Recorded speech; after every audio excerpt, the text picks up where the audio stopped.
예, 다음 강연 이어가도록 하겠습니다. 아마도 많이들 기다렸을 것 같은데요. 여의도에는 많은 이코노미스트들이 있지만 제가 알기로는 이분만큼 부동산 시장까지 속속들이 아시는 분은 드뭅니다. 이번에는 이른바 여의도 부동산 학파의 선두주자로 부르셨던 홍춘욱 리치고 인베스트 대표님을 모시고 내년 경제와 부동산 시장 전망에 대해서 들어보겠습니다. 박수로 모시겠습니다.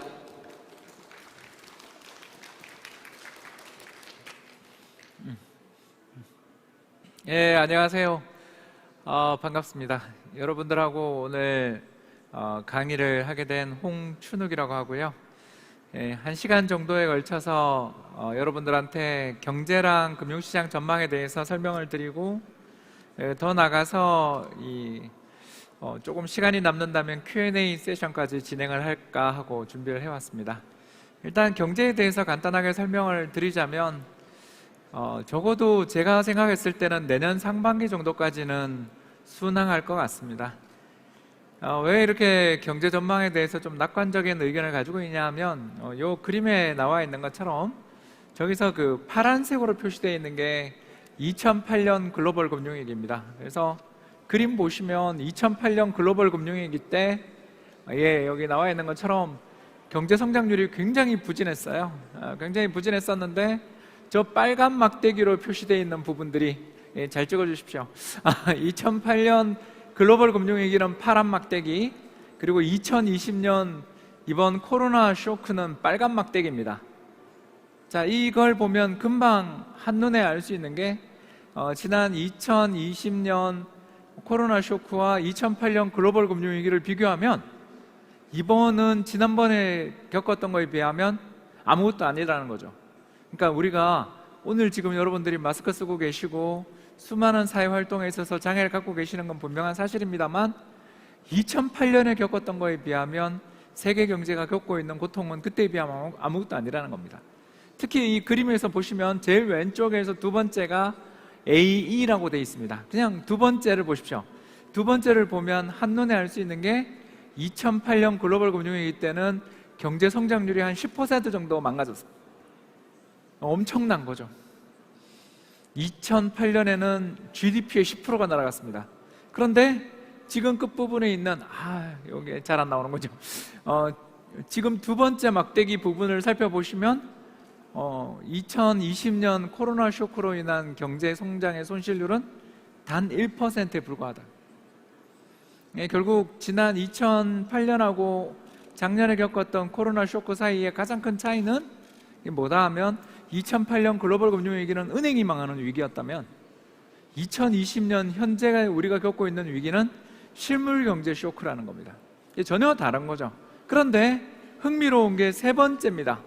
세 번째가 뭐냐면 EM이라고 나와 있죠. 저 EM이 뭐냐 하면 신흥시장입니다. 중국, 인도, 브라질, 러시아 이런 나라들이죠. 그런 나라들의 상황을 살펴보면 2008년 글로벌 금융위기 때 겪었던 것과 지금 겪고 있는 게 어때요? 큰 차이가 없죠. 빨간 막대기가 굉장히 밑으로 내려와 있지 않습니까? 이게 무슨 말이냐? 못 사는 나라 입장에서는 이번에 겪었던 위기가 어쩌면 2008년 글로벌 금융위기급의 충격이다. 뭔 말이냐? 선진국 경제는 좋고 신흥국 경제는 망가지고 있다는 뜻입니다. 이걸 이해를 하지 못하면 왜 최근 들어서서 우리나라에서 외국인이 돈을 빼는지, 중국이 왜 저러는지를 이제 알 수 있게 되는 거죠. 정리하자면 2008년 글로벌 금융위기는 선진국이 깨지는 위기였고요, 2020년 코로나 쇼크는 신흥국, 후진국들이 깨지는 시기다. 그럼 우리는 어디죠? 선진국의 꼬레비죠. 이해되세요? 그런 이야기입니다. 그래서 현재 우리나라 경제에 대해서 비관하시는 분들에 대해서 저는 그 마음은 이해합니다. 우리나라 망했다, 우리나라는 금방이라도 국가 부도가 떠네, 이런 이야기를 하시는 분들의 마음은 이해합니다. 마음은 이해해요. 그러나 그분들의 이야기는 전혀 현실을 잡고 있지 못하는 거죠. 우리나라 경제가 분명 자영업자들 위기도 겪고 있고, 특히 작년이랑 올해 대학을 졸업했던 학생들이 졸업한 다음에 실업자가 돼버리고 있는 여건이라는 거에 대해서 대단히 안타깝습니다. 그러나 그건 그거고 성장률은 유례없이 잘 나오는 중이라는 겁니다. 그게 다음 페이지 그림인데요. 왜 이런 일들이 나타나는가? 이 백신 때문에 그렇습니다. 가운데에 있는 게 선진국이죠. 선진국의 백신 접종률입니다. 40% 넘었습니다. 2차까지 이야기해서 하는 거죠. 근데 신흥국 백신 접종률이 얼마죠? 11%. 그리고요, 오른쪽 끝에 저소득 국가는 어떻습니까? 저소득 국가는 어떻습니까? 1%. 최근에 베트남이 겪고 있는 고통을 생각하면 되겠죠? 한마디로 말해서 이번에 우리를 고통스럽게 만들고 있는 이 미중류의 고통, 코로나 바이러스의 쇼크라는 게 우리한테 엄청나게 충격을 주고는 있지만 작년에 비해서 올해 우리가 느끼는 고통은 사회적 거리두기 4단계를 하더라도 작년만 덜합니다. 물론 자영업자분들이 겪고 있는 고통을 제가 약하다 이렇게 이야기하려는 게 아니라요, 작년에 비해서 올해는 사람들이 모입니다. 왜 그렇죠? 백신 때문에 그렇습니다.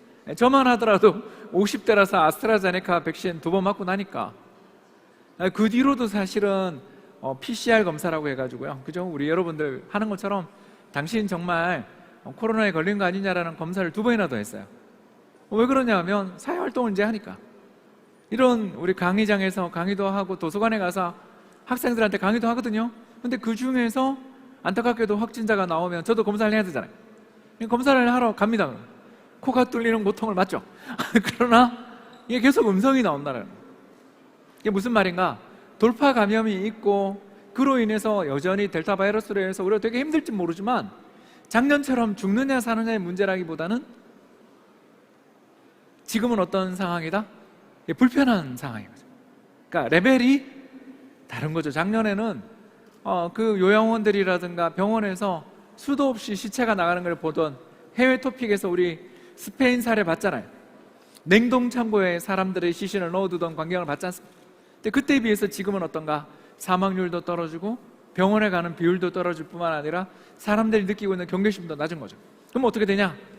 당연한 이야기로 경제는 굉장히 좋아지는 거죠. 그 경제가 좋아지고 있는데도 불구하고 그러면 이제 질문이 나옵니다. 박사님, 경제가 이렇게 좋아지고 있는 여건에서 금리는 어떻게 될까요? 금리 인상은 없다라는 거죠. 우리나라 말고요, 미국 이야기. 미국의 정책금리 인상 가능성은 적어도 올해는 거의 없고 내년도 연말은 돼야 할 것 같다. 그것도 그 가능성도 반반에 불과하다. 왜 그런가? 이 그림에 나와 있는데요, 이 그림에서 회색 선으로 표시되어 있는 게, 저 위에 있는 회색 선으로 표시되어 있는 게 경제에서 가지고 있는 생산 캐파입니다. 캐파가 뭐냐 하면 한 나라에 동원할 수 있는 모든 인력을 총동원해서 생산할 수 있는 GDP, 공장으로 이야기하면 최대 생산 능력, 저게 회색 선입니다. 그리고 빨간 선이 뭐냐 하면 실제 GDP, 공장으로 이야기하면 세일즈입니다. 판매량. 자, 비교를 해보면 어떻죠? 2008년에 어마어마한 충격이 발생했다가 10년 걸려서 회복되는 거 보이세요? 저 파란 막대기가 캐파와 실제 판매량의 차이입니다. 그래서 2008년 글로벌 금융위기 때는 10년 걸려서 회복했던 거예요. 그래서 정부 정책금리가 2008년 글로벌 금융위기 이후에 8년이 지난 2016년 말에야 금리가 인상됐어요. 그러면 이번에는 어떻게 될까요? 모르죠. 그걸 어떻게 알아요?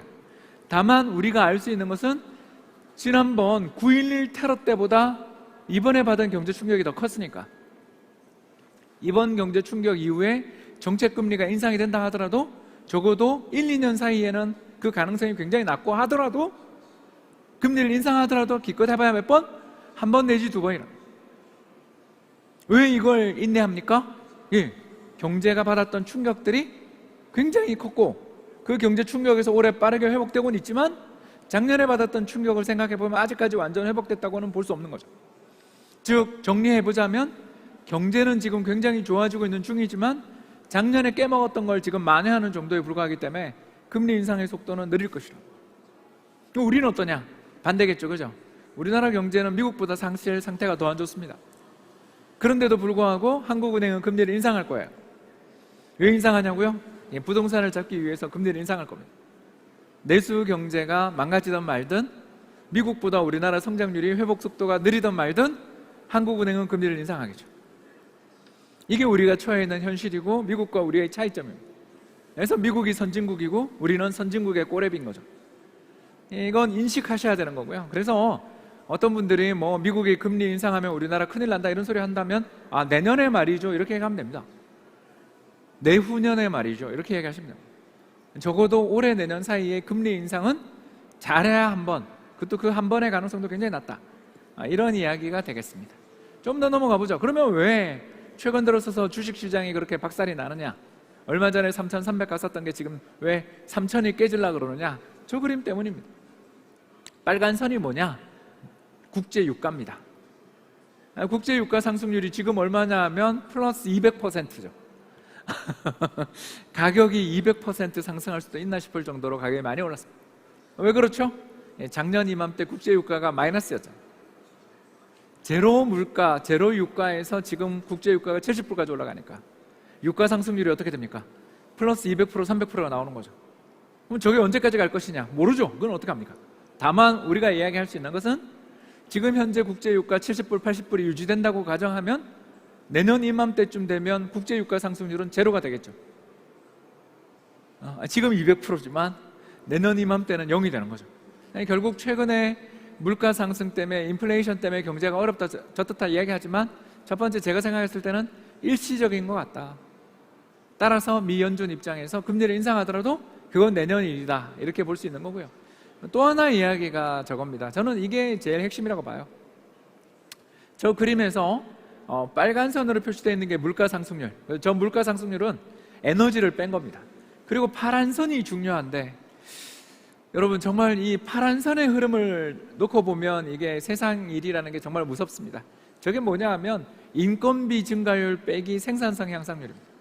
생산성이 뭐냐 하면 시간당 만들어내는 물건의 양이죠. 다시 말해서 임금 상승률이 예를 들어서 이런 일은 잘 없지만 월급을 20% 올려주는데 이 근로자가 만들어내는 생산성, 물건의 양이 20% 는다면 그 공장, 그 기업 입장에서 체감 인건비는 0이죠. 무슨 말인지 아시겠죠? 월급이 20% 올려주더라도 이 사람이 만들어내는 생산량이 20% 늘어난다면 아무 상관없는 거죠. 근데 지금 어떤가? 이게 마이너스를 향해서 떨어지고 있는 거 보이시죠? 저 파란 선이. 왜 그럴까요? 예, 간단합니다. 불황의 뒤끝이 지나가고 있죠. 경제 내에 5천만 명, 4천만 명의 실업자들이 넘쳐 오르고 있는 중인데 그 사람들을 뽑아가지고 쓰는데 사람을 고용해서 채용을 하는데 걸리는 시간이 많이 들죠. 그러면 실업은 많이 넘쳐 오르는 사이에 고용되어 있는 근로자들을 굴리고 있는 거죠. 어떻게 한다? 신나게 열심히 일을 해라. 안 그러면 너를 대체할 사람들이 외부에 널려 있다. 저만 하더라도 모 스타트업에서 일을 하고 있거든요. 스타트업에서 일을 하고 있는데 정말 느낍니다. 개발자 뽑는 거는 하늘의 별 따기입니다. 코딩할 수 있는 개발자를 뽑는 거는 정말 하늘의 별 따기인데 대신 정말 괜찮은 대학교에 경제학과, 경영학과 출신들의 인턴하겠다는 애들은 줄을 서 있습니다. 이게 현실이라는 거죠. 즉, 이 정보통신 세상의 경제에서 필요로 하는 인력들은 스템, 사이언스, 테크놀로지, 엔지니어링, 매스매틱스, 우리로 이야기하자면 전화기, 컴 그 정도겠죠, 그죠? 이 정도의 전공을 가지고 있는 사람들은 일자리가 넘쳐오릅니다. 반대로 그 반대편에 있는 전공을 가지고 있는 사람들은 너무나 힘든 세상을 살고 있고 지금 어떻게든 일자리를 구하기 위해서 많이 나와 있죠. 저희 회사만 하더라도 사무실에 일자리 중에 10개 정도 의자가 있다면 그 중에 2개가 인턴들이 쓰고 있습니다. 인턴 하겠다는 친구들 보면 아침에 제일 일찍 나오고 저녁에 가장 늦게 퇴근하려고 애를 쓰고요. 뭐 하나라도 배우려고 애를 씁니다. 그래서 우리나라를 대표하는 모 대학교 출신 경제학과 학생들인데 너네 왜 이렇게 열심히 하냐? 뭐 이렇게 물어요. 물으면 그 이야기를 합니다. 선배들 중에 취직한 그러니까 고시나 뭐 이런 거 말고요. 선배들 중에 번듯한 직장에 취직한 형들이 없다. 왜 그러냐? 삼성그룹, SK그룹 할 거 없이 우리나라를 대표하는 대기업들이 전부 공채를 폐지했죠. 그러니까 무슨 말을 하는지 아시겠죠? 그러니까 인플레이션이 나는 거는 원자재 쪽에서 나는 거고 사람의 월급은 못 오르고 있는 거죠.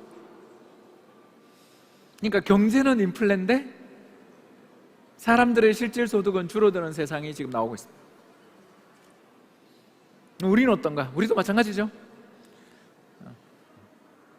제가 예전에 이화여대 앞에 살았어요. 예, 북하현 뉴타운에 살았습니다. 작년에 이사를 했죠. 그렇지만 아직도 그 병원이라든가 안경점이라든가 미장원 이런 거는 여전히 지금도 이화여대 앞에서 일을 봐요. 단골이니까. 그래서 2호선 타고 이화여대 전철역에 내려가지고 제가 일을 보러 가다 보면 가게 3개 중에 2개는 임대 간판이 붙어 있습니다. 그래서 저는 인플레가 온다 이런 이야기를 하는 사람들 보면 머리가 좀 이상한 게 아닌가. 이 사람들이 이야기하는 인플레는 전부 원자재가 어떻고 저떻고 하는 거지 인간의 몸값은 오르고 있지 않다라는 거죠. 더군다나 우리나라만 하더라도 자영업 멸망으로 가고 있고요. 이런 상황에서 경제가 어떻게 될 것인가, 제가 이야기하는 미래는 어떤 것인가, 편하게 말씀을 드리자면 사람의 몸값은 오르지 않지만 자산의 가치는 오르는 세상이 오는 굉장히 괴로운 세상이 온다라는 걸 지금 그림에서 보여드리고 있는 거죠. 사람의 몸값은 오르지 않으니까 경제를 어떻게든 부양하기 위해서 저금리 구조를 유지해야 됩니다. 근데 그러면 은행 예금 금리가 미국 같은 경우 제로금리가 유지된다고 생각하면 제로금리에 만족하지 못하는 돈들이 주식이나 부동산 시장에 유입이 되는 거죠. 그리고 우리나라 같은 경우는 부동산 시장에 돈이 너무 많이 유입되니까 한국은행이 금리를 인상해 보려고 하지만 그러면 금리를 인상하면 그 돈들이 다시 은행에 갈 것인가? 0.5가 0.75 됐다고 해서 은행에 돈이 돌아갈 것인가? 저는 그렇게 안 보인다는 거죠. 계속 이런 세상이 오고 있다라는 이야기였습니다. 그래서 우리나라 경제는 그림에도 나와 있는 바와 같이 내년 상반기까지는 되게 좋아요. 왜 그러냐? 우리가 잘한 탓도 있지만 그게 아니고요. 선진국 수요가 되게 좋아요. 선진국 경제가 아까 보여드렸죠? V자 회복 중이잖아요. 또 다 잊어버리셨어요? 그럼 다시 돌아갑니다. 여기 선진국 백신 접종자 수들이 굉장히 많은 가운데 지난번에 비해서 이번에 받았던 코로나 쇼크가 선진국들이 금방 회복 중이라는 거죠. 그렇게 금방 회복되는 가운데 우리나라의 수출의 가장 중요한 선행 변수는 저 파란 선입니다. 저 파란 선이 뭐냐면 미국의 공급관리자협회 제조업 지수라고요. 그냥 외워두십시오. ISM. 이게 우리나라 수출의 명운, 모가지를 잡고 있습니다. 저놈이 검정색으로 되어 있는 우리나라 수출보다 한 3달에서 6달 먼저 움직이죠. 자, 어떻습니까? 지금 꺾이고 있죠? 꺾이고는 있는데 천천히 떨어지고 있죠. 저 미국의 공급관리자협회 제조업 지수가 급등했다가 천천히 떨어지고 있죠. 그럼 우리나라 수출은 어때요? 천천히 상승 탄력이 둔화되겠죠. 그래서 이번 9월달 우리나라 수출이 16% 늘었는데 다음 10월달 수출은 또 한 30% 늘 거예요. 이런 식으로 잘 버티다가 내년 상반기 되면 이제 한 플러스 10% 될 겁니다. 자, 그런데 여러분, 수출이 저렇게 잘 되면서 수출 증가율이 플러스 10%, 20%를 유지할 때 집값이 빠진 적 있습니까? 이게 핵심이죠. 이게 핵심입니다, 여러분. 수출 잘 될 때 부동산 시장이 붕괴된 적이 있습니까? 우리가 기억해보는 하우스푸어 사태가 2010년, 11년, 12년이었죠. 그때 우리나라 수출을 보시면 알겠지만 저 왼쪽에 2010년부터 시작해서 수출이 뚝뚝뚝뚝 떨어질 때 저기 가운데에 있는 그림의 가장 가운데가 2012년이죠. 저런 시기가 부동산 시장이 어려워지는 시기. 자, 이것만 놓고 이야기를 하자면 내년 상반기까지는 우리나라 부동산 시장은 상승할 것 같다. 왜 그렇죠? 답이 나왔죠? 미국이 제로금리를 한다. 그때까지는. 두 번째, 한국 수출이 내년 상반기까지는 걱정이 없어 보인다. 그 뒤는 모르죠. 여러분, 1년 뒤에 일을 물으시면 안 돼요. 그건 제가 알 수 없어요. 먼 미래에 대한 이야기를 하라는 것은요, 점을 치라는 거죠. 그리고 점을 치는 건 대부분 희망사항입니다. 저희가 말씀드릴 수 있는 것은 현재 9월 말 10월 초에 들고 있는 경제지표로 이야기할 수 있는 건 내년 상반기까지는 굉장히 좋다. 두 가지 다 좋다. 첫 번째는 유동성도 좋고 두 번째는 경기 여건도 굉장히 좋다. 그리고 내수는 지옥이다. 이렇게 되는 거죠. 이 그림에서 보시는 바와 같이 파란 선으로 표시되어 있는 것은 우리나라의 내수 성장률, 그러니까 수출을 제외한 성장률. 어떻죠? 아까 수출 증가율 흐름하고 완전히 다르죠? 수출은 지금 플러스 40%, 거기서 15% 사이로 왔다 갔다 하고 있는데 내수는 어때요? 마이너스에서 발발거리고 있죠. 왜 그렇습니까? 사회적 거리두기 4단계 하고 있어서 그런 거죠. 그래서 저기 빨간색으로 표시되어 있는 우리나라의 취업자 수가 작년에 박살났다가 올해 회복되지만 다시 가을로 가면서 저게 다시 마이너스 내려가겠죠. 저게 6월 달까지 통계인데 7월부터 사회적 거리두기 4단계죠. 자, 그렇다면 이제 내년에 어떤 분이 대통령이 될지 모릅니다. 그걸 어떻게 알겠어요, 그죠? 정말 여러분, 정치에 대해서는 저는 정말 1도 몰라요. 근데 그냥 누가 되든 내년 3월에 대통령이 될 수 있는 그 분이 쓸 수 있는 정책이라는 건 뭘까? 제일 먼저 그분 앞에 주어져 있는 통계가 앞에 있었던 통계랑 요거일 겁니다. 자, 이걸 받아들고 다음번 대통령이 쓸 수 있는 정책은 이미 정해져 있어요. 뭐냐? 내수 경기 부양 정책을 쓸 수밖에 없습니다. 내수를 부양할 수밖에 없습니다. 근데 내수를 부양할 수 있는 방법이 잘 없죠. 이미 올해만 하더라도 공공근로를 엄청나게 늘려놨기 때문에 내년에 더 늘리기도 만만치 않습니다. 남아있는 거는 제가 봤을 때는 남아있는 것은 어디 갔나요? 이거 다 따라오실 필요 없습니다. 이것만 보시면 파란 선은 진하게 파란 선은 우리나라의 주택 착공 증가율, 집 짓기, 주거용 건축물 착공이라는 거. 그리고 검정색 선은 우리나라 주택 가격 상승률입니다. 이 그림을 보시면 됩니다.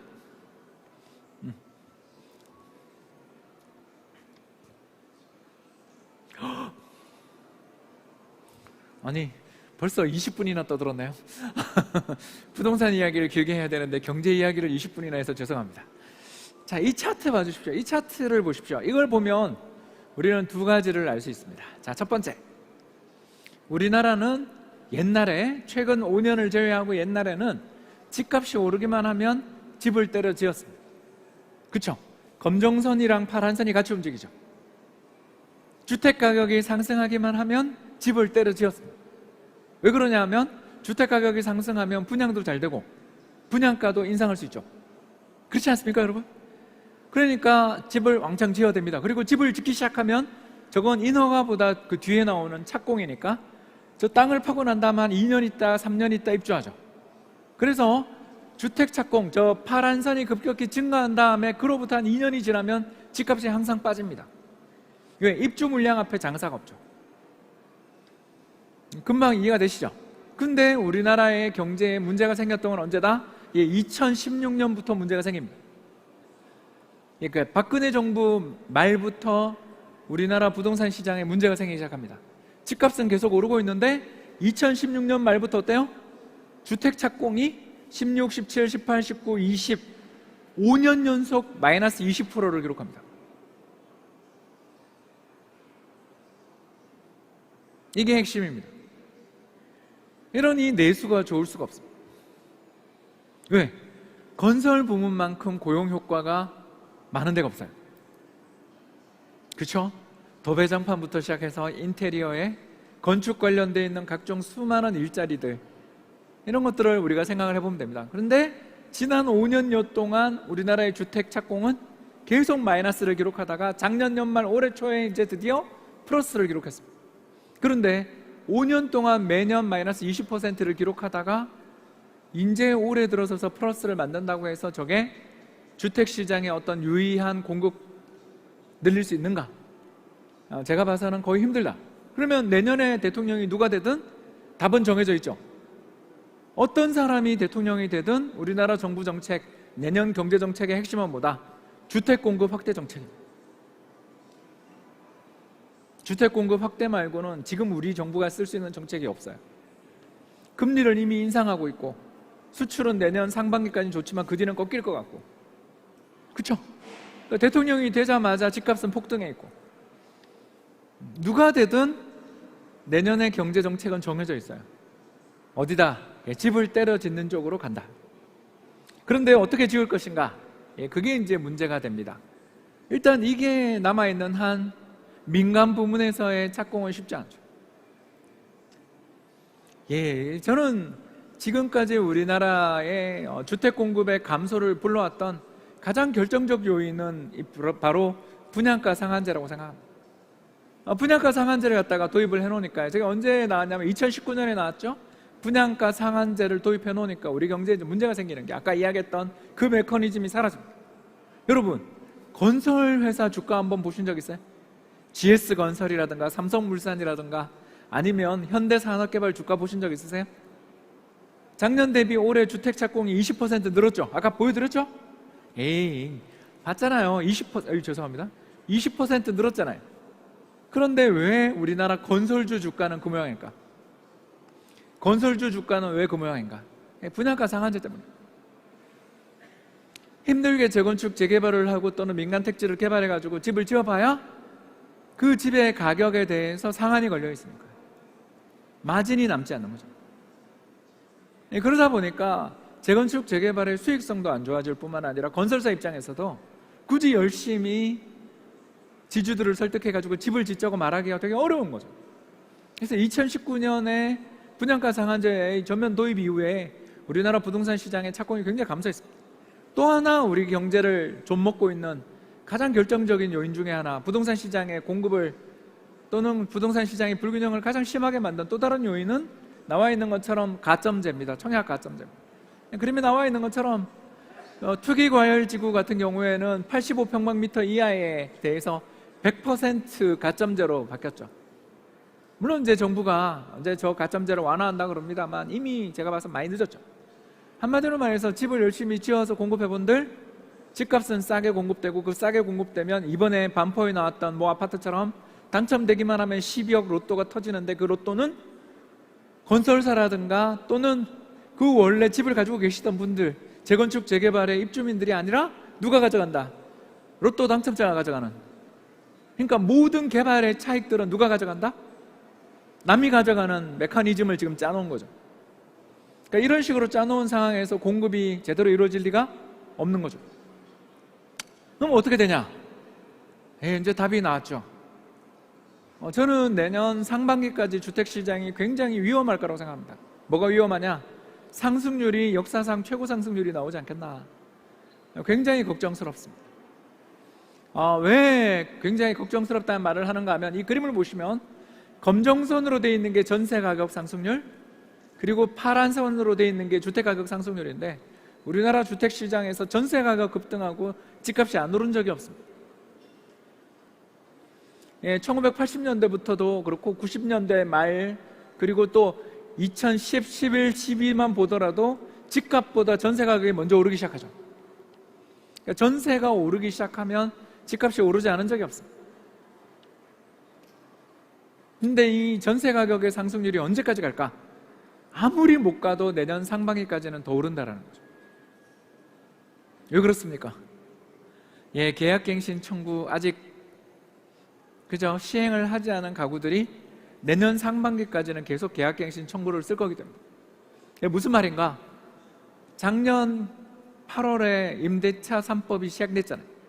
전월세 계약갱신 청구권이라든가 또는 분양가가 왜 나옵니까? 전세 가격에 대해서 인상을 갖다가 5% 이내로 억제한다든가, 그리고 임대차 계약에 대해서 등록을 해야 됩니다. 이런 여러 가지 법들을 갖다가 작년에 시행을 하면서부터 폭발적인 전세 가격의 상승이 나타났는데, 저게 내년 7월, 8월까지 아직도 계약갱신 청구를 쓰지 않은 그런 전세들이 계속 돌아옵니다. 그러면 그 사람들 입장에서는 전세 가격이 폭발적으로 상승해 있는 상황에서 계약갱신 청구를 하겠죠. 그러나 계약갱신 청구를 하게 되는 물량들이 전체 재계약 물량들 70에서 80%를 차지하고 나면 나머지 20% 계약갱신 청구를 쓰지 않았던 물량들은 어떻게 되죠? 주택 전세 공급 물량들이 줄어드는 가운데 전세 가격이 폭발적으로 상승할 수밖에 없습니다. 따라서 어떤 일이 벌어진다? 내년 상반기까지는 무슨 일이 벌어진다? 자, 첫 번째, 미국 금리 인상 없죠?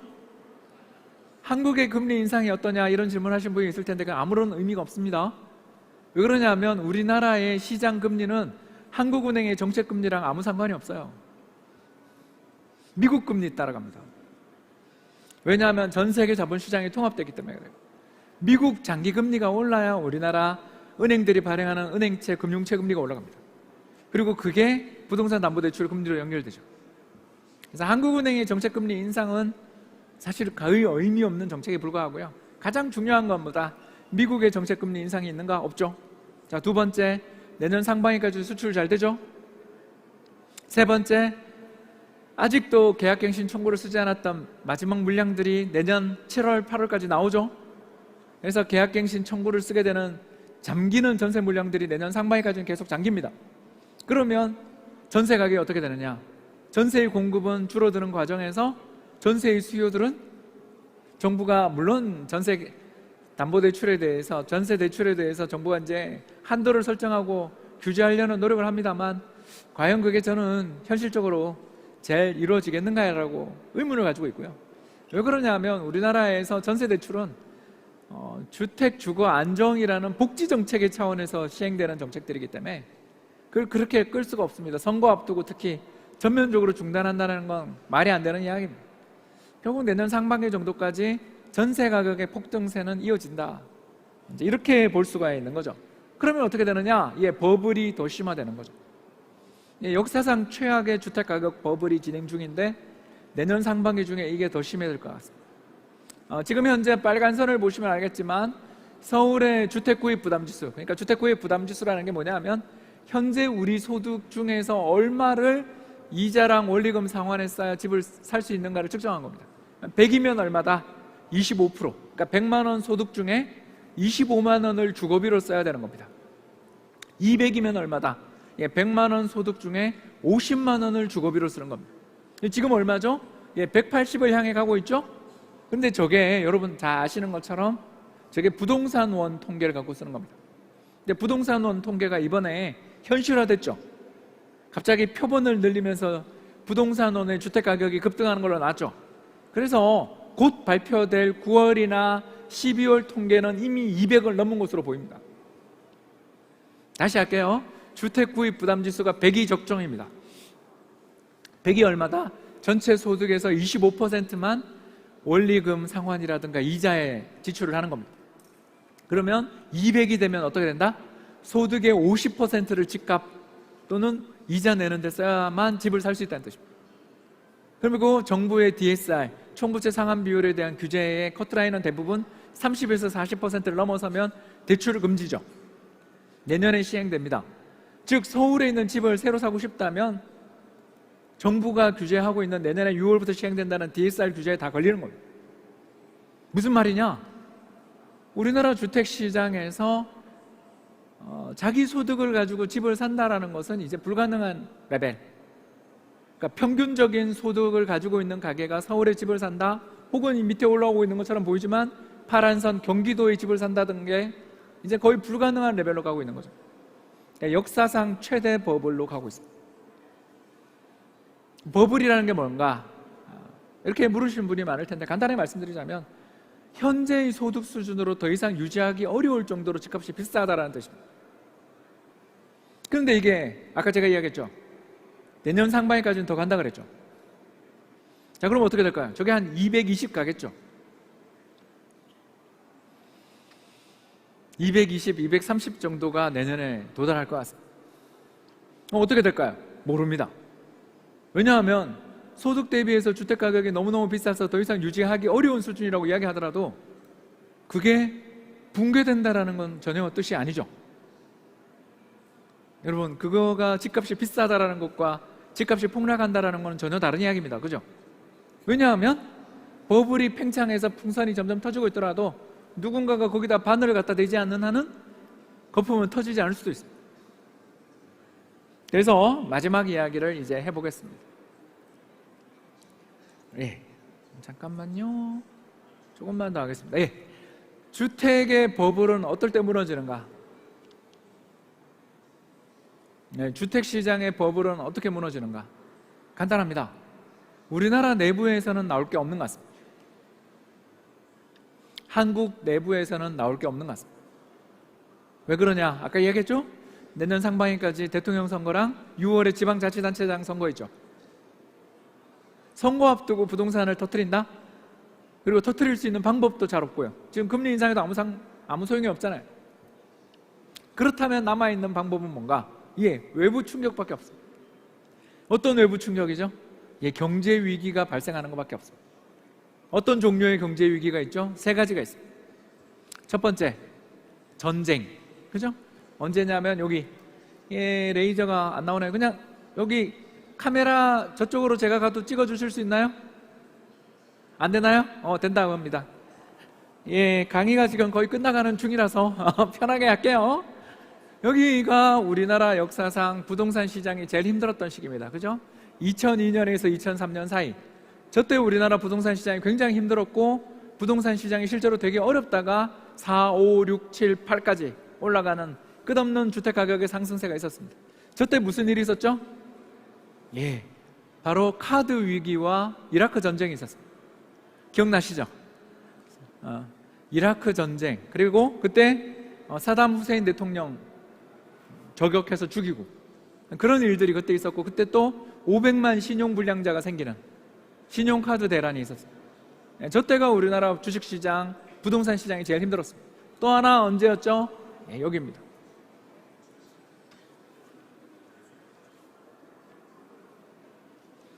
2013, 14년에 무슨 일이 있었습니까? 여러분들 잘 알고 계시지만 유럽 재정 위기가 있었죠. 스페인, 그리스, 포르투갈, 이탈리아, 아일랜드, 아이슬란드 같은 나라들이 죄다 나라 망한다고 그러고, 실제로 그리스가 유로존 이탈하겠다고 그렉시트 했다고 국민투표하고 막 그랬던 거 혹시 기억나세요? 그리고 저 때 무슨 일이 있었냐면 국제유가가 100불에서 20불까지 80% 폭락했어요. 바로 이런 일들 이제 다시 올라가도록 하겠습니다. 이런 여러 가지 일들이 있을 때, 전쟁 그리고 재정위기, 경제위기가 발생하는 충격이 벌어질 때 한국 부동산 시장도 버티지 못합니다. 그럼 다음번 위기는 언제 올 것인가 모르죠. 그건 알 수가 없습니다. 우리가 이야기할 수 있는 건, 이코노미스트가 이야기할 수 있는 것은 경제의 자산시장의 버블이 커지면 커질수록 외부 충격에 약해진다는 것 뿐이지, 언제 터진다라고 예측하는 사람들은 죄송합니다, 점쟁이다. 그게 가능하면 제가 제일 돈을 많이 벌었죠. 다시 할게요. 2021년, 2022년 경제 및 부동산 시장 전망 요약하겠습니다. 세 가지. 첫 번째가 뭐죠? 내년 상반기 정도까지는 금리 인상 없다. 기억나시죠? 그러니까 우리나라 시장금리, 대출금리가 급등할 가능성은 별로 없다는 거죠. 특히 주금공 20년짜리, 30년짜리 대출을 받는 경우에는 금리 인상의 가능성은 그렇게 없다는 겁니다. 올라가 봐야 그냥 제한적인 수준. 두 번째, 내년 상반기까지 우리나라 수출 엄청 잘 된다. 수출 잘 되면 어떻게 되죠? 기업들이 서서히 고용을 늘려나갈 거고, 배당도 좀 줄 거고, 주식시장에서 뭐 출렁출렁 하겠지만 주식시장의 가격, 주가 자체가 저렇게 높은 수준을 유지하고 있을 때 경제가 망가지는 걸 전 본 적 없습니다. 세 번째, 그런데 이와 같은 요인으로 인해 가지고 주택 가격이 급등하게 되고 추가적인 상승을 하게 되면 내년 상반기에는 주택 구입 부담 지수 220 갈 것 같다. 소득의 60% 가까이를, 그죠? 50%를 넘어서서 60% 가까이를 이자와 원리금 상환에 쓰게 되면 그 가게는 굉장히 힘들어지겠죠. 물론 집값이 오르는 동안에 버틸 수 있습니다. 집값이 오르는 동안에 버틸 수 있죠. 그러나 경제 위기가 발생하는 등 해서 부부 두 사람 중에 한 명이 직장을 잃거나 하는 일이 벌어지는 순간 순식간에 경매로 넘어가겠죠. 이해되시나요? 바로 이런 이야기였습니다. 그래서 내년 상반기까지는 제가 봤을 때 부동산 시장에 어떤 재앙 요인은 보이지 않는다.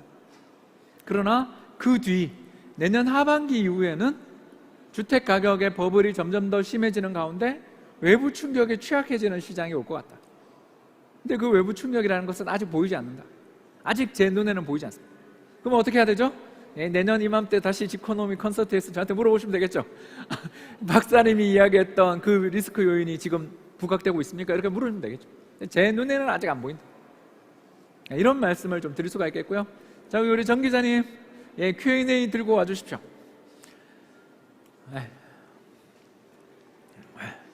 앉아서 할까요? 저희 같이? 서서? 서서 합시다. 우리. 알겠습니다. 예. 우리 저희 정 기자님하고 제가 친해가지고요. 그렇습니다. 박사님 강연하시는 동안 유튜브에도 생중계가 나가고 있었는데 한 2,300분 정도가 들어와 계시더라고요.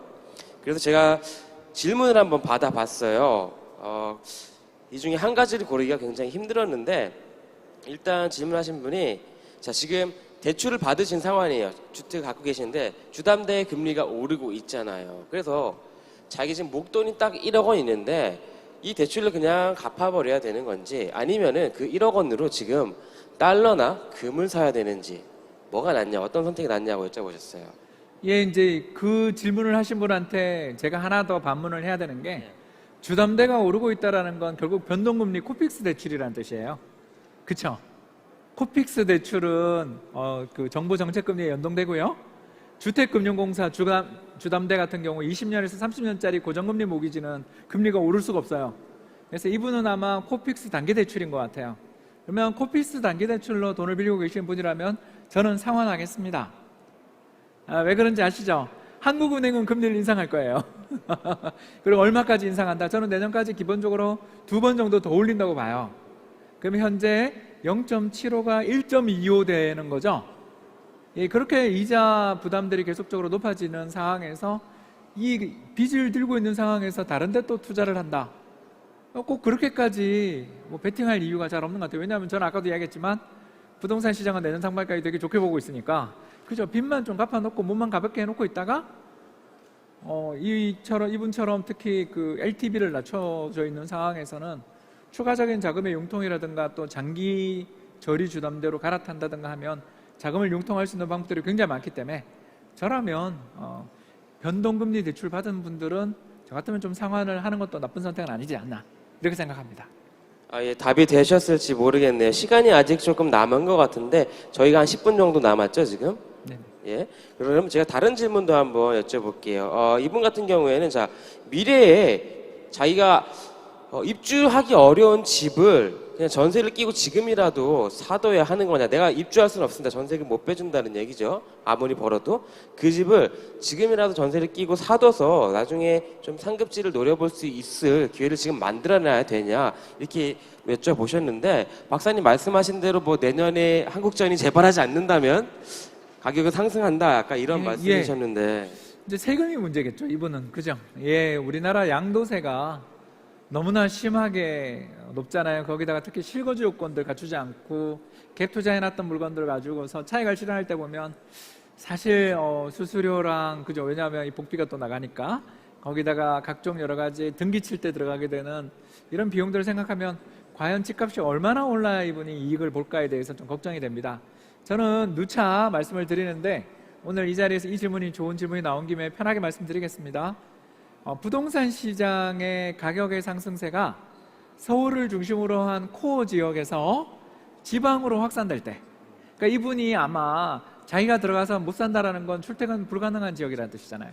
그렇죠? 그런 멀리 떨어진 지역, 그러니까 다시 말해서 1급지보다는 2급지, 2급지보다는 3급지 쪽으로 주택 가격의 상승이 확산되는 시점에는 어떻게 되냐면 코어로 오는 게 맞다고 봅니다.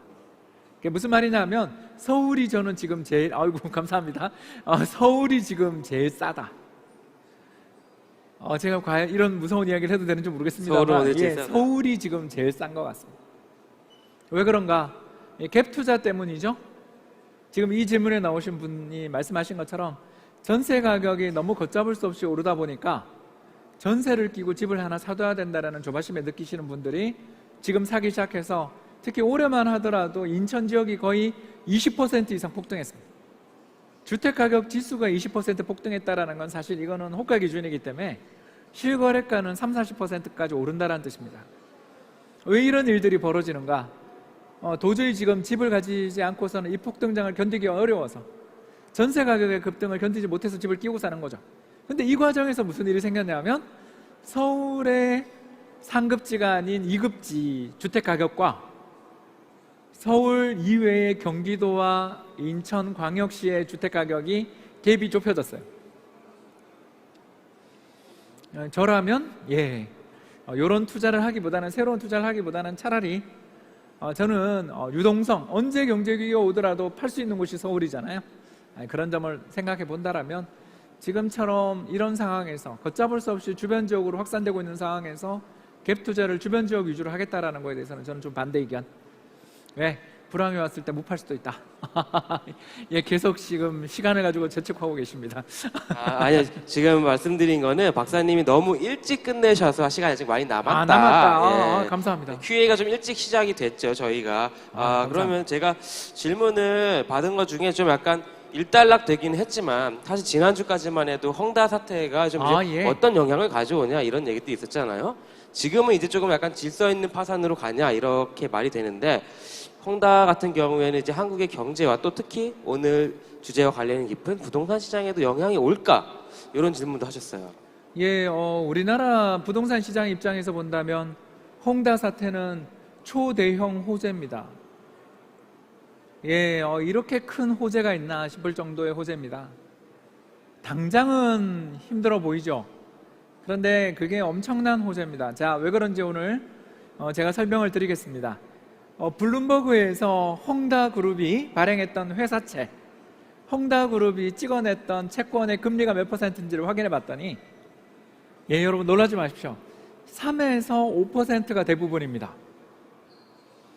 그러니까 굉장히 신용도가 높은 회사였고 시장에서 인기가 엄청 좋았던 회사였죠. 자, 여러분 3에서 5%입니다. 자, 그런데 지난 10년간 중국 도시 지역의 근로자들 평균 임금은 얼마 올랐죠? 예, 연 14% 올랐습니다. 무슨 말인지 아시죠? 예, 도시 지역에 살고 있는 근로자들의 소득은 연평균 14% 올랐습니다. 자, 그런데 대출금리 3%로 집을 지었어요. 그죠? 금리 3% 주고 집을 지었고 집을 지을 때마다 집값이 싸 보이죠? 왜냐하면 연평균 월급이 13%, 14% 오르고 있으니까. 무슨 말인지 아시겠죠? 한마디로 말해서 주택 가격이 소득 수준과 비슷하게만 오른다고만 가정해도 헝다그룹은 절대 망할 수가 없어요. 왜? 3%로 빚을 내서 매년 14%씩 오르는 집을 지었으니까. 미분양이 난리도 없고 집을 짓기만 하면 무조건 떼돈을 버는 구조입니다. 자, 그런데 망했어요. 왜 그럴까요? 여러분 간단합니다. 찍혔기 때문에. 알리바바의 마윈 회장에 이어서 헝다그룹도 반부패 사정 리스트에 오른 거예요. 한마디로 말해서 이 회사가 짓고 있었던 150만 채의 집이 있습니다. 아직 입주하지 않은 집이 150만 채 남아있습니다. 그 150만 채의 집을 누군가가 담보를 가져가면서 재산을 분할해서 이 회사가 파산한 다음에 이 회사가 짓고 있었던 집들 이런 것들 자산들 갖다가 전부 다 논아 가지면 다 떼부자가 돼요. 왜냐하면 짓고 있는 이 중에 주변 지역의 가격이 이미 오르고 있으니까. 이게 분양받으면 돈을 버는 이유잖아요. 우리가 분양을 받고 난 다음에 2년 동안 분양가는 조정이 안 되지만 분양을 받고 있는 동안에 기다리는 동안에 주변에 있는 집값들이 올라가니까 결국 고분양가니 뭐네 그러더라도 신축주택 분양받은 사람들이 다 돈을 벌어는 거랑 똑같단 말입니다. 자, 그런데 망했다.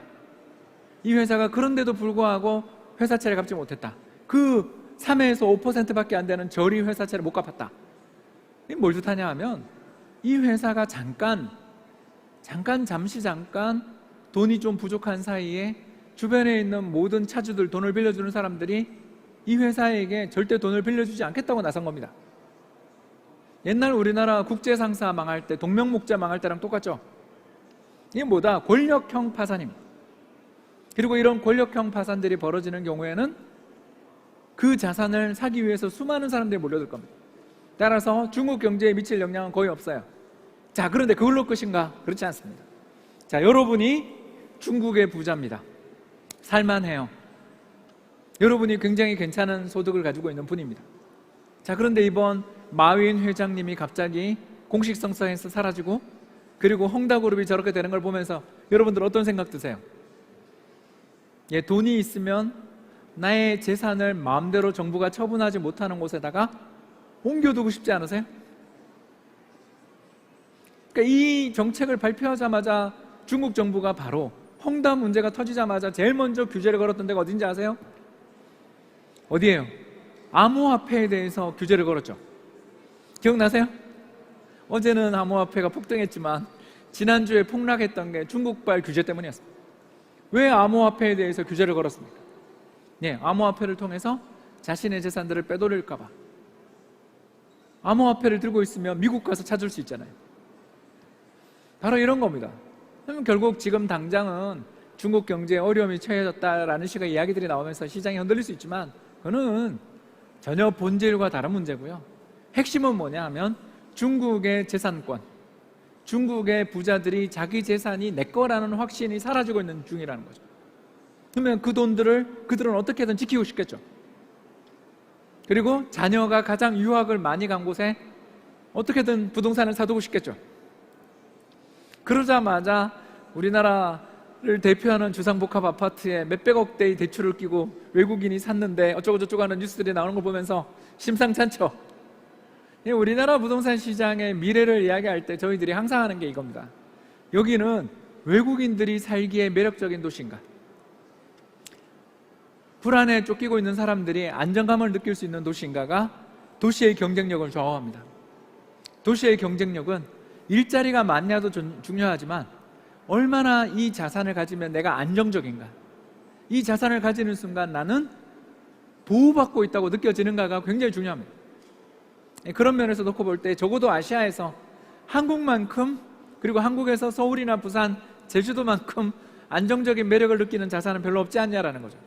더군다나 유동성도 좋아서 언제든지 사고 팔 수 있고 세금 조금만 내면 사겠다는 사람이 너무나 많은 시장이니까 언제든지 현금화할 수 있는 시장이잖아요.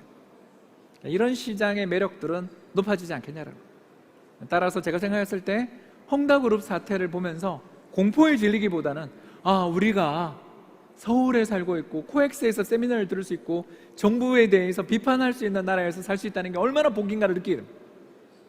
따라서 그들이 시간의 문제지 한국을 외면하지 않고 한국의 자산을 더욱더 선호할 텐데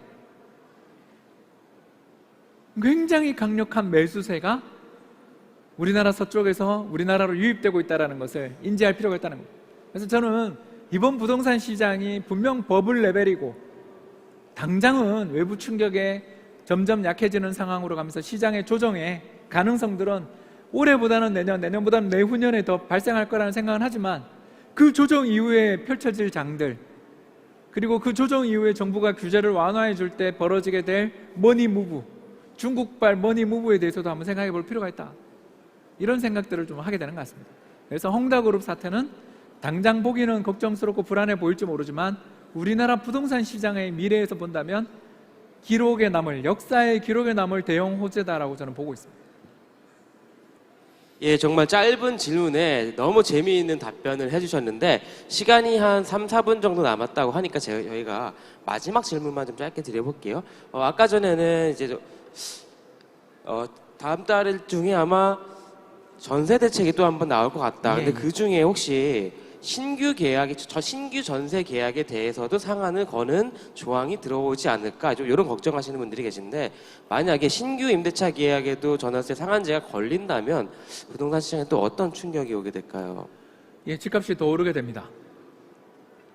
예, 주택 가격을 통제하고 싶다면 방법은 아주 간단합니다. 주택 가격을 통제하고 부동산 시장의 불안을 좀 띄워주실 수 있으세요? PPT 자료를? 제가 아까 그냥 시간이 부족할까 싶어서 스킵했던 자료가 있는데요. 잠깐만 보여드리겠습니다. 이것만 해결하면 됩니다. 제가 고향 창릉에 되게 관심이 많거든요. 그래서 고향 신문을 팔로우하고 있어요. 왜 제가 고향 창릉을 이렇게 관심을 가지고 많이 보냐 하면 제가 자전거를 타는 걸 참 좋아하는데, 뚱뚱하지만 자전거는 좋아합니다.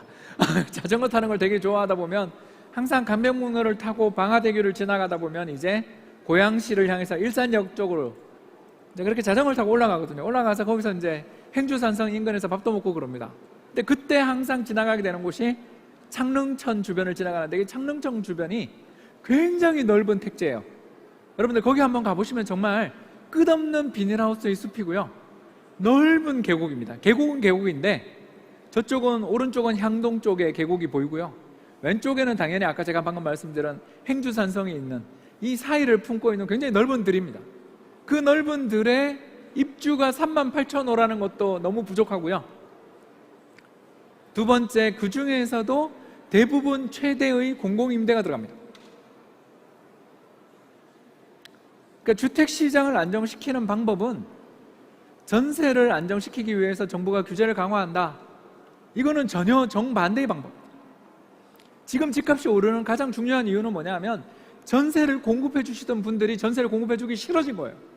왜냐하면 전월세 계약갱신 청구를 해가지고 4년 동안 연장해 줘야 되죠. 두 번째, 전세 가격을 올리더라도 지역마다 차이는 있습니다만 얼마 올리지도 못하죠. 세 번째, 정부한테 전부 다 그걸 등록을 해야 되니까 나중에 이걸 가지고 결국 세금 낼 것 같아 걱정이 되죠. 이러다 보니까 사람들이 전세를 공급해 주지 않게 되면서 집값이, 전세값이 오르는 겁니다.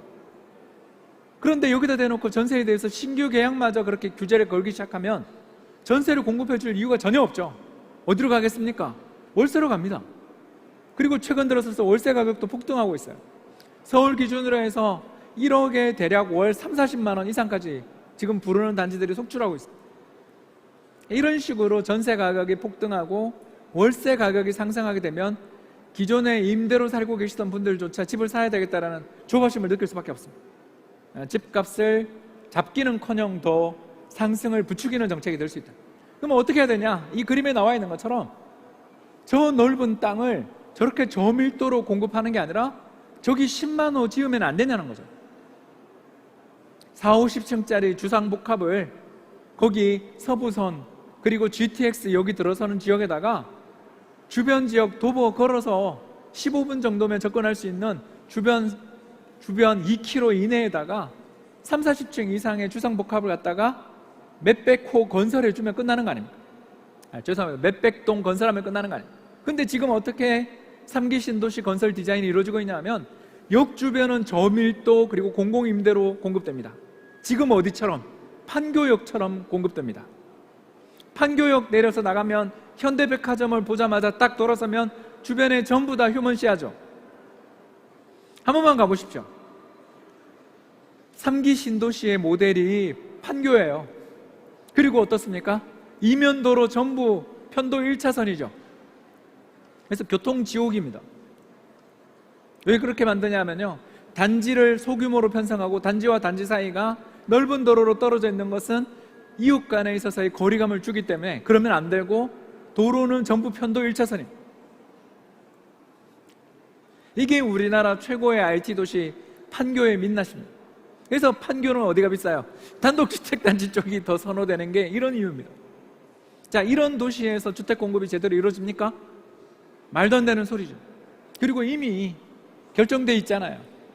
저런 식으로 저밀도로 그리고 소규모 그리고 임대 위주의 공급들이 이루어지고 있는 현실이 주택시장에서의 가격 상승 요인인 거지.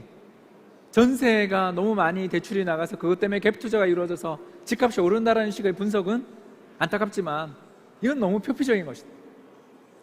그래서 부동산 시장의 어떤 거품, 부동산 시장의 과열을 잡는 가장 쉬운 방법은 평당 1,300만 원, 1,400만 원의 저렴한 값으로 3년 이내에 공급해 주겠다. 기다려라. 우리 대신에 타워 크레인의 숲을 창릉에, 계양에, 왕숙에 짓고 있는 거 지금 와서 다 확인해라. 이러면 집값이 잡히죠. 조금만 기다리면 평당 1,300짜리 주상복합이 공급되는데, 근데 현실은 그렇지 않잖아요.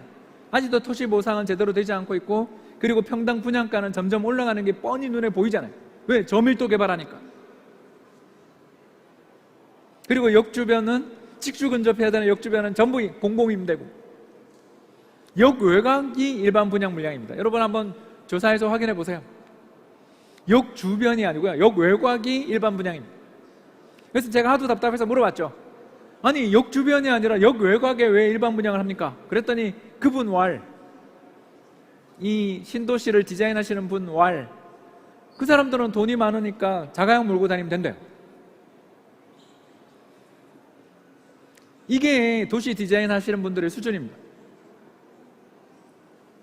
그러니까 이런 상황에서 전세에 대해서 규제를 가한다고 해서 집값이 잡힌다, 전세 가격의 급등의 불안이 잡힌다 같은 그런 생각을 한다는 자체가 시장 경제에 대해서 안타깝지만 잘 모르는 것. 그리고 저는 이게 정말 자랑스럽습니다. 중국에서 제가 이런 이야기를 하면 바로 저는 공공장소에서 사라지겠죠. 그러나 우리나라에서는 이런 이야기를 해도 된다는 게 한국이 정말 좋은 나라라는 거고요. 부디 많은 정책 당국자들이 오늘 지코노미 세미나를 듣고 조금이라도 태도를 바꾸셨으면 하는 마음을 가지고 발표를 마치도록 하겠습니다. 감사합니다. 오늘 말씀 감사합니다, 박사님. 이렇게 즉문즉답으로 이렇게 길게 그때그때 말씀해 주시는 분들은 정말 드문데 오늘 너무너무 수고하셨습니다. 아쉽지만 저희 홍춘욱 박사님의 강연은 여기까지 하도록 하고요. 저희는 잠시 휴식 시간을 갖고 이제 1시 30분부터는 재개발 재건축과 관련해서 투미부동산의 김재경 소장님과 함께 얘기 나눠보도록 하겠습니다. 감사합니다.